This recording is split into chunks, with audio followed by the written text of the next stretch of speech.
KELOLAND This Morning.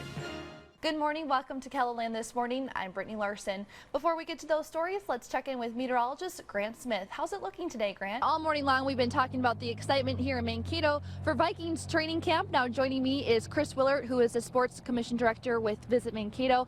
A big year for training camp as we celebrate 50 consecutive seasons here in Mankato. What can fans expect if they decide to come out? Thousands of people are coming together to show their respect and say goodbye to the fallen officer, including a group of individuals right here in KELOLAND. Staff members and volunteers here at the Minnehaha County Administration Building have been working tirelessly through the night to get these ballots counted. Some have been even working for more than 24 hours. State troopers will be on the lookout for those who are not buckled up. There's a lot of damage that was caused by this tornado that took place on Sunday. In fact, I'll get behind the camera just so you can get a closer look at this resident's home in particular. You're getting a first look inside the Civic Arena. You can see behind me is the stage where President Barack Obama will be speaking. As Brian and Grant were mentioning earlier, it's not until you exit off into the smaller towns where conditions are a lot worse. You know, visibility is not that great, and of course, as you can tell, it's very windy. Speaking of sparklers, right here you can see is a bamboo sparkler. Now actually this is a lot longer, as you can tell. It's 36 inches long compared to this one, which is 10 inches. Sioux Falls pools stay open until the Sunday before Labor Day, but really a big contributing factor is their staffing, because a lot of them are college students. Thank you, Leland. Looking forward to that. Well, we've been telling you about South Dakota becoming part of the National Anti-Terrorism Campaign. See something, say something. It encourages people to call authorities if they see something out of the ordinary this 4th of July.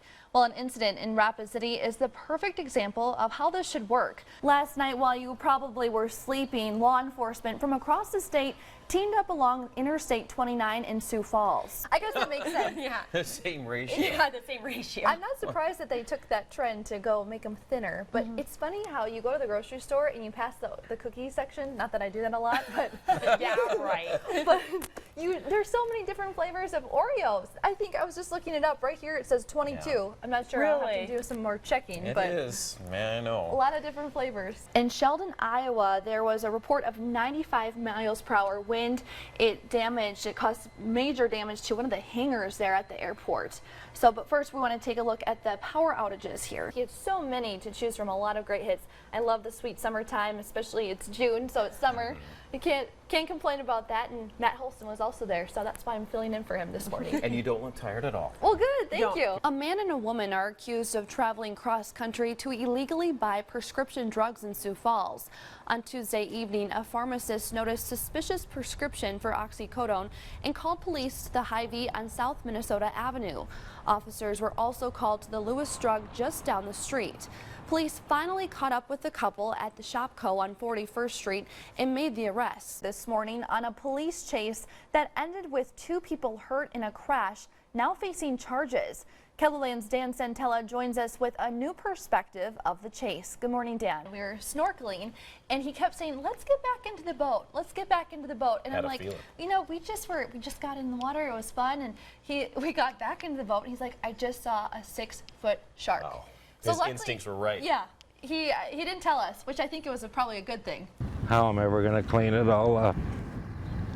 It's almost overwhelming. Ronnie and Linda Kaufman have spent 42 years building memories on this farm. Now they will have to rebuild again, starting from the ground up. I took a lot of pride in it. It was a beautiful farm. Not anymore. I seen the storm coming in from the south. The wife and I were both down in the basement, and it was just like an atomic bomb went off. The structure of their home was ripped off its foundation, and you can still see where Ronnie and Linda took cover from the storm. Right next to the freezer by that post, and I believe that post is what hit me in the head. Sound awful.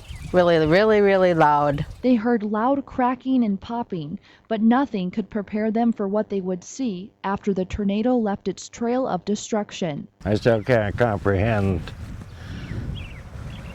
how everything looks. The Kaufmans lost everything, including one of their family pets. The tornado smashed cars into trees and tossed large trucks and tractors onto their sides. It knocked down several trees and even pulled some up from their roots. 2 to 2.5 minutes to destroy everything. Those people that lost their houses, that's just, wow. That's beyond imaginable. Bruce Kogel lives just a few miles away from the Kaufman farm. The tornado destroyed his fourth-generation barn, but he still considers himself very lucky. The brunt of the storm came through here.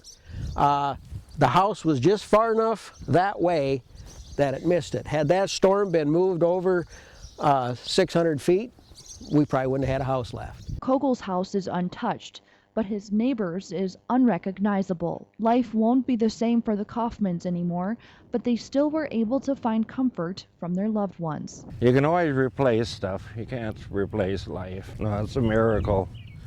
The wife and I made it. As election results rolled in late Tuesday night from many of South Dakota's 66 counties, results in KELOLAND's largest county were unaccounted for. We aren't getting any results from Minnehaha County so far, and obviously the biggest county in the state. Several problems with absentee ballots delayed the vote results from Sioux Falls. The voters have made all kinds of marks on the ballots, and like I say, when we have a resolution board recreate things, it just takes time. The resolution board, made up of one Republican and one Democrat, went through each ballot incorrectly marked. This is table number 1, and they're recreating a ballot.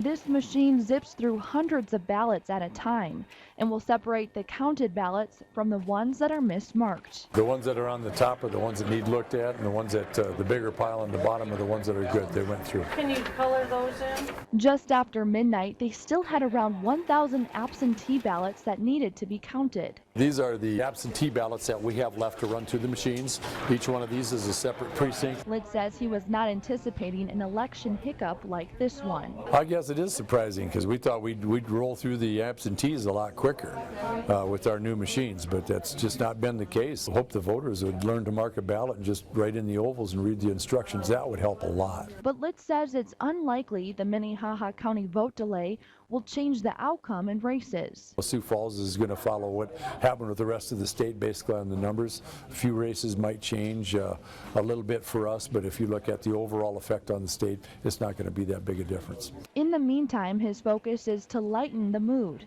and to help get results in as quick as possible. Just looking for ways of speeding up the process and trying to keep the morale up a little bit. I might tell a bad joke or two, and away we go. Looking back at it, Bob Litt says he wished he would have waited to have counted the absentee ballots just so they could have seen some results from Minnehaha County. And so far, Matt and Casey, they have 41 out of the 71 precincts counted for, so there's still hours of work that's left to be done.